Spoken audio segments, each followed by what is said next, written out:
Praise the lord. Good morning. మన ప్రభువును ప్రియ రక్షకుడైన దేవుని నామమున మీ అందరికీ కూడా ఉదయకాల శుభములను తెలియచేస్తూ ఉన్నాను.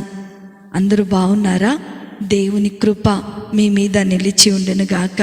నా ప్రియమైన దేవుని బిడ్డలారా, యేసుతో అనుదిన ఆత్మీయమైన ప్రయాణం నాతో పాటు కలిసి కొనసాగుతున్నటువంటి నా ఆత్మీయమైన సహోదరి సహోదరులందరికీ ప్రభు పేరట ప్రత్యేకమైన శుభములను తెలియచేస్తూ ఉన్నాను.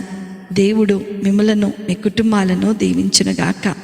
నేటి దిన వాక్యము యోనా గ్రంథము 2వ అధ్యాయము 2వ వచనము. నేను ఉపద్రవములో నుండి యెహోవాకు మనవి చేయగా ఆయన నాకు ప్రత్యుత్తరమిచ్చెను. పాతాళ గర్భములో నుండి నేను కేకలు వేయగా నీవు నా ప్రార్థన అంగీకరించి ఉన్నావు. హల్లెలూయా.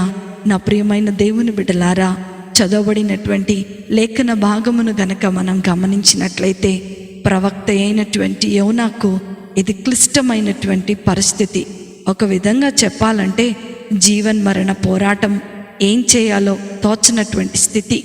3 రాత్రులు 3 పగళ్ళు ఈ యోనా తిమింగలపు కడుపులో ఉన్నటువంటి పరిస్థితిలో ఆయన ప్రార్థన చేస్తున్నటువంటి అంశము ఈ చదవబడినటువంటి లేఖన భాగ్యం. నా ప్రియమైన దేవుని బిడ్డలారా, మానవులమైన మనం చేస్తున్నటువంటి అనేకమైన ప్రార్థనా స్థలాలలో విచిత్రమైనటువంటిది, వింతైనటువంటిది యోనా చేస్తున్నటువంటి ప్రార్థనా స్థలం.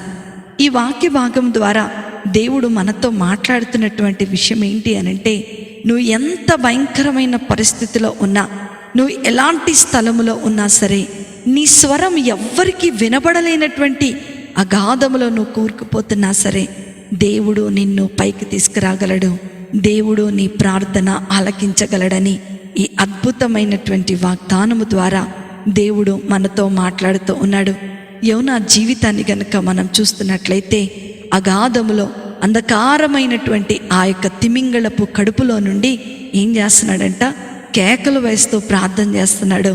ఈ ప్రార్థనను గనక మనం చూస్తున్నట్లయితే దేవుని వైపుకు చూస్తూ మరలా తిరిగి రావాలని ఒక ప్రార్థన చేస్తూ ఉన్నాడు.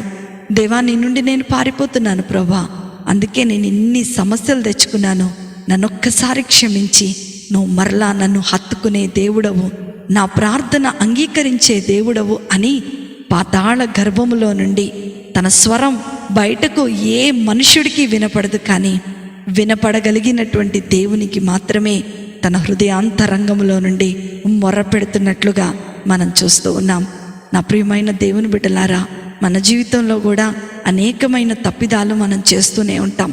తద్వారా అనేకమైన సమస్యలలో చిక్కుకుపోతూ ఉంటాం. ఒక్కొక్కసారి పాతాళ గర్భంలో కూరుకుపోయినట్లుగా ఉంటుంది మన పరిస్థితి. కుటుంబంలో శాంతి సమాధానాలు ఉండవు, సంతోషము స్తుతించేటువంటి అవకాశము ఉండదు. అలాంటి పరిస్థితిలో నువ్వు ప్రభు వైపుకు తిరిగి వచ్చి ప్రభువుని స్తుతిస్తూ ఆయనను హత్తుకోవటానికి తీర్మానం చేసుకున్నట్లయితే యోనాను విడిపించినటువంటి దేవుడు ఈరోజు నీ జీవితంలో కూడా విడుదలను అనుగ్రహించబోతూ ఉన్నాడు. నీ హృదయాంతరంగములో నుండి ప్రభువుని స్తుతిస్తూ నీ హృదయాంతరంగములో నుండి నీవు ప్రభు వైపుకు తిరిగినట్లయితే దేవుడు గొప్ప ఆశీర్వాదమును ఆయన నీకు అనుగ్రహించబోతూ ఉన్నాడు. దావీదు మహారాజు 69వ దావీదు కీర్తన 30వ చరణంలో మనం చూస్తున్నట్లయితే, స్తుతి స్తోత్రములు దేవునిని సంతోషపెట్టుచున్నవి, మన దేవుడు స్తుతుల మధ్య నివాసము చేయువాడు, మన హృదయాంతరంగములో నుండి వచ్చు స్తుతి స్తోత్రములను బట్టి ఆయన హృదయము సంతోషించుచున్నది. కాబట్టి కీర్తనలతోనూ నేను దేవుని నామమును స్తుతించదను, కృతజ్ఞతాస్తుతులతో నేను ఆయనను గణపరచదును అని ఎంత చక్కటి ప్రార్థన చేస్తూ ఉన్నాడు. నా ప్రియమైన దేవుని బిడ్డలారా, ఈరోజు నీ పరిస్థితిని చూచి కృంగిపోకు. నువ్వు ఎలాంటి పరిస్థితుల్లో కూరుకుపోయినా, ఎంత ఘోరమైనటువంటి శ్రమలో నువ్వు ఇరుక్కుపోయినా సరే, యోనా చేసినటువంటి ప్రార్థనను జ్ఞాపకము చేసుకొని నిన్ను విడిపించగలిగినటువంటి శక్తిగల దేవుని వైపుకు నీవు మరలుకున్నట్లయితే మరలా దేవుడు నిన్ను హెచ్చించబోతున్నాడు. మరలా దేవుడు నీకు విడుదలను అనుగ్రహించబోతున్నాడు. ఈ ఉదయకాల సమయంలో మనము ఆయన వైపుకు మరలుకొని ప్రార్థించగలిగినట్లయితే మన ప్రతి పరిస్థితి నుండి ఆయన మనలను విడిపించగలిగినటువంటి సమర్థుడు. ఆ రీతిగా మన జీవితాలను సిద్ధపరచుకుందాం. అట్టి కృప, ధన్యత, ఆశీర్వాదము దేవుడు మనకు, మన కుటుంబాలకు అనుగ్రహించునుగాక. ఆమేన్. ప్రార్థన చేసుకుందాం. మమ్మల్ని మిక్కిలిగా ప్రేమించిన మా ప్రియ పరలోకపు తండ్రి, మీ ఘనమైన, శ్రేష్టమైన, ఉన్నతమైన నామమును బట్టి మీకు వందనాలు. ఈ ఉదయకాల సమయంలో మాతో మాట్లాడిన ఈ మాటలను బట్టి మీకు వందనాలు. అవును ప్రభువా, అనేక సార్లు నీ చిత్తానికి వ్యతిరేకముగా మేము చేస్తున్నటువంటి పనులను బట్టి అనేకమైన శ్రమలలో, ఇరుకులలో, ఇబ్బందులలో ఇరుక్కుపోతూ ఉంటాం, కూరుకుపోతూ ఉంటాం.